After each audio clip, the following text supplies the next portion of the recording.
राधे राधे। स्वागत है आप सभी का स्पिरिचुअल दिवा पर। रामायण की गाथा हम सबने सुनी है, जहां भगवान श्री राम ने मर्यादा पुरुषोत्तम बनकर धर्म की स्थापना की। लेकिन क्या आप जानते हैं कि राम अवतार के बाद विष्णु जी ने अगला मुख्य अवतार कौन सा लिया और उस अवतार की जरूरत क्यों पड़ी? आज के इस वीडियो में हम इसी रहस्य से पर्दा उठाएंगे, तो अंत तक बने रहिए। हिंदू धर्म ग्रंथों और पुराणों के अनुसार भगवान विष्णु के 7वें अवतार श्री राम के बाद उनका 8वां मुख्य अवतार श्री कृष्ण का था। द्वापर युग के अंत में विष्णु जी ने कृष्ण के रूप में जन्म लिया। भगवान विष्णु के हर अवतार का एक विशेष उद्देश्य होता है। कृष्ण अवतार के पीछे ये प्रमुख कारण थे: अधर्म का विनाश। द्वापर युग में कंस, जरासंध और शिशुपाल जैसे राजाओं का अत्याचार चरम पर था। वे न केवल प्रजा को सता रहे थे, बल्कि धर्म की मर्यादाओं को भी तोड़ रहे थे। महाभारत और धर्म की स्थापना। कुरुक्षेत्र के युद्ध में पांडवों का साथ देकर कृष्ण ने यह सिद्ध किया कि विजय हमेशा सत्य की होती है। उन्होंने अर्जुन के माध्यम से पूरी दुनिया को श्रीमद् भगवद गीता का अनमोल ज्ञान दिया। प्रेम और भक्ति का मार्ग। राम अवतार में भगवान ने मर्यादा सिखाई, लेकिन कृष्ण अवतार में उन्होंने प्रेम, लीला और भक्ति का मार्ग दिखाया। उन्होंने बताया कि ईश्वर को सखा, पुत्र या प्रेमी के रूप में भी पाया जा सकता है। पृथ्वी का बोझ कम करना।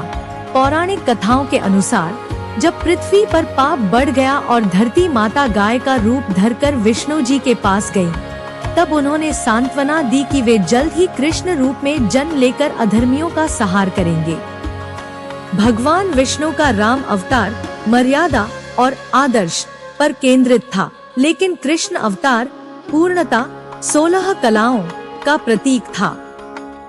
पौराणिक मान्यताओं के अनुसार कई ऐसी घटनाएं थीं जो राम अवतार में घटित हुईं और उनका न्याय या प्रतिफल कृष्ण अवतार में मिला। जैसे बाली का वध, भगवान राम ने बाली को छुपकर मारा था। इसीलिए कृष्ण अवतार में वही बाली जरा नामक बहेलिया बनकर आया और उसने कृष्ण के पैर में तीर मारा, जो उनकी देह त्याग का कारण बना। भगवान ने इस तरह कर्म का हिसाब बराबर किया। ऋषियों की इच्छा। त्रेता युग में जब दंडकारण्य के ऋषियों ने राम के सौंदर्य को देखकर उनसे प्रेम करना चाहा, तब राम ने उन्हें वचन दिया था कि वे अगले अवतार में उनकी इस इच्छा को पूरा करेंगे। वही ऋषि कृष्ण अवतार में गोपियों के रूप में जन्मे। जहां राम अवतार में धर्म का अर्थ था नियम का पालन करना, चाहे वह पिता का वचन हो या समाज की मर्यादा। लेकिन कृष्ण अवतार में धर्म की परिभाषा बदल गई। कृष्ण ने सिखाया कि धर्म की रक्षा के लिए यदि नियम तोड़ने पड़े तो वह भी धर्म है। जैसे महाभारत में पांडवों की जीत के लिए उन्होंने कई जगह युद्ध की कठोर मर्यादाओं को किनारे रखकर व्यापक सत्य की रक्षा की।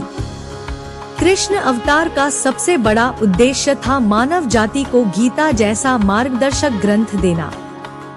द्वापर युग तक आते आते मनुष्य का मन जटिल हो गया था। राम की तरह सीधे सरल आदर्शों पर चलना कठिन था। इसलिए कृष्ण ने कर्मयोग सिखाया कि फल की चिंता किए बिना अपना कर्तव्य कैसे निभाएं। कृष्ण के अवतार की 5 मुख्य लीलाएं और उनके कारण। कंस वध। अहंकार का अंत। कंस केवल एक राजा नहीं, बल्कि उस विचारधारा का प्रतीक था जो अपनों को ही कष्ट देती है। उसे मारकर कृष्ण ने न्याय की स्थापना की। गोवर्धन पर्वत उठाना। प्रकृति की पूजा। इंद्र का अहंकार तोड़कर कृष्ण ने बताया कि हमें प्रकृति, पहाड़, नदी, गाय की पूजा करनी चाहिए, न कि स्वर्ग के देवताओं के भय में जीना चाहिए। रासलीला। आध्यात्मिक मिलन। यह कामुकता नहीं, बल्कि जीवात्मा मनुष्य का परमात्मा ईश्वर से मिलन का प्रतीक है।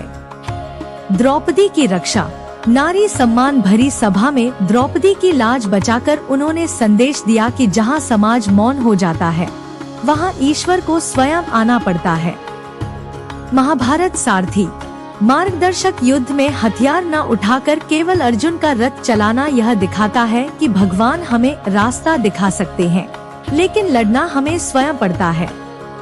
जहाँ श्री राम ने हमें जीना सिखाया, वहीं श्री कृष्ण ने हमें जीवन के संघर्षों से लड़ना और जीतना सिखाया।